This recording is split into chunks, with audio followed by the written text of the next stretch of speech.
So you may have heard people talking about investing in the S&P 500. Hear it all the time. I see it all the time. It's become the top piece of advice to spend your spare money, your loose change, put it in the S&P 500, put it in an index fund. And I was listening to a podcast where Ali Abdaal was interviewing Alex Hormozies, and Alex came back with a brilliant point. And his point was this: the best investment you can make is in the S&P 500. In other words, put the money into you, invest in yourself, grow your knowledge, grow your understanding, make yourself more capable of doing more things, because that sort of investment can have a huge ROI. ROI stands for return on investment. You invest that money in yourself, you can then gain a skill, gain knowledge, leverage that knowledge, leverage that skill, and generate more income. Even if you want to work for an employer, you become more useful. You can then command a higher salary as a result. And if one employer says we're not going to pay that, you can look elsewhere. It gives you more options. It opens you up to new experiences. And even if you work for yourself, you're a solopreneur, you're a freelancer, it may equip you to do your current job or the current work you do even better. It may equip you to broaden your horizons, to branch out, to offer more services, to do more things, and as a result, make more money. So I do think there's a huge value in self-development, as it's referred to, in growing your knowledge and growing your skill set. So the question is, how can you do so? How can you do that?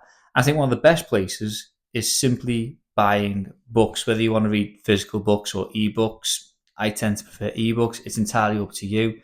But either way, read books. Many people have achieved great success in their lives, and they documented it, they wrote about it, and they've left that for you to read. And honestly, many people, they don't read all these books, and yet there's a huge pool of wisdom and knowledge and honestly encouragement to follow in these footsteps of these successful, wealthy people.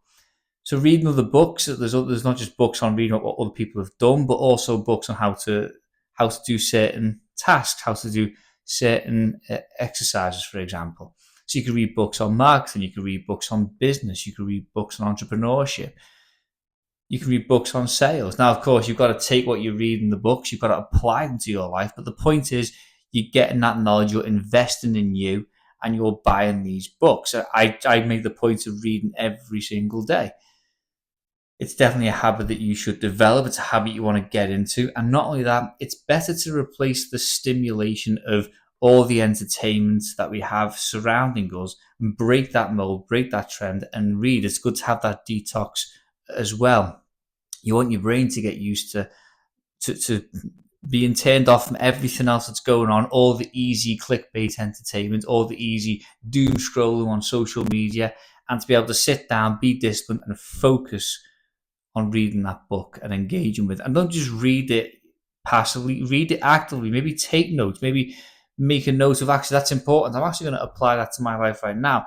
Oh, that's a great point. That I always do that. I need to stop doing that. And here's a couple of ideas how. Actually take what you're learning and apply it to your life, and that's where knowledge will become wisdom. So that's the first place to develop yourself, to develop your knowledge and your skill set, is to read books. Read, put time aside daily for reading, and of course apply what you read as well. Take good notes and apply what you've learned to your life. Otherwise, it's pretty much useless. You're just giving yourself a bit of a mental exercise, and that's about it. Apply what you read. That's very important. What else can you do to develop yourself? Well, you can also go on courses. You can go on specific courses. There's plenty of options out there. You've got, for example, Udemy, where you can pay for each individual course. I'm looking to develop myself in finance to become a chartered accountant. So I'm looking at a very specific course there, which is with what's called CIMA. So it's a chartered management accountancy. So that's kind of the direction I want to go down. And therefore, a course like that is very much tailored towards me. It doesn't have to be a mainstream course, by the way. There's this obsession with I'll go to university and get a degree. That will be self-development. Sure, you get a certificate, but what can you do with that certificate? Not a big fan of the whole university thing at the minute. I think a lot of degrees are pointless, and I think a lot of the information you can get yourself by just researching, learning, doing alternative courses and reading books, learning from a mentor, or working for the company and rising through the ranks. But that's still a valid option.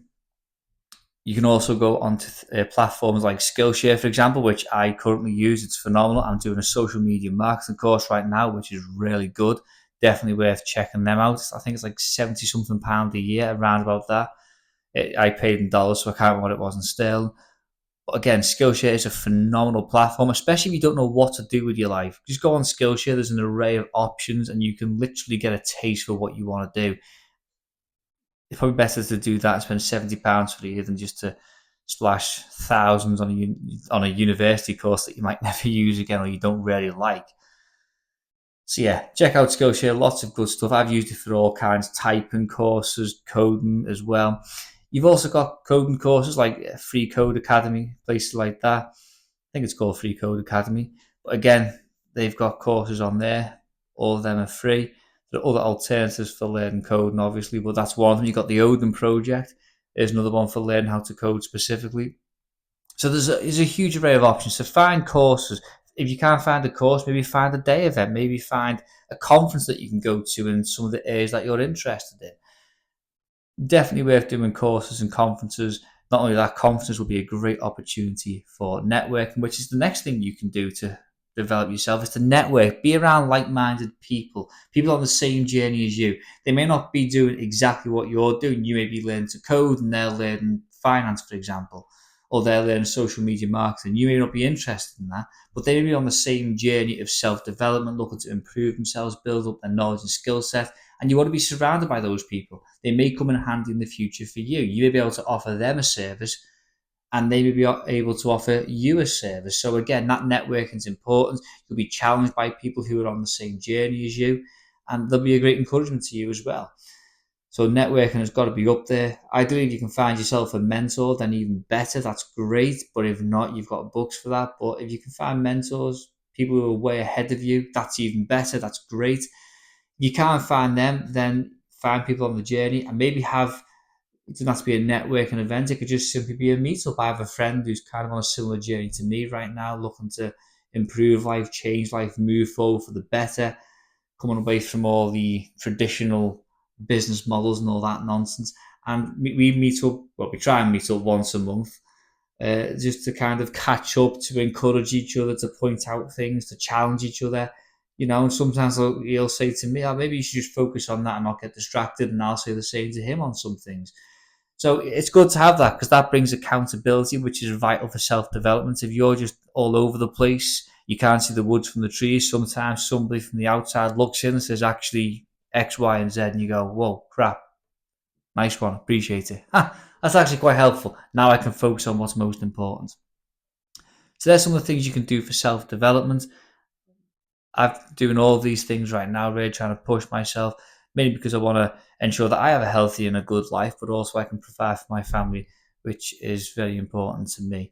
So definitely invest in yourself. It is the best investment you can make. Better to put money in the S&P 500, which is you, rather than just investing in the S&P 500 in the hope that it goes up by 6% by the end of the year. So invest in yourself, grow your knowledge, grow your skill set.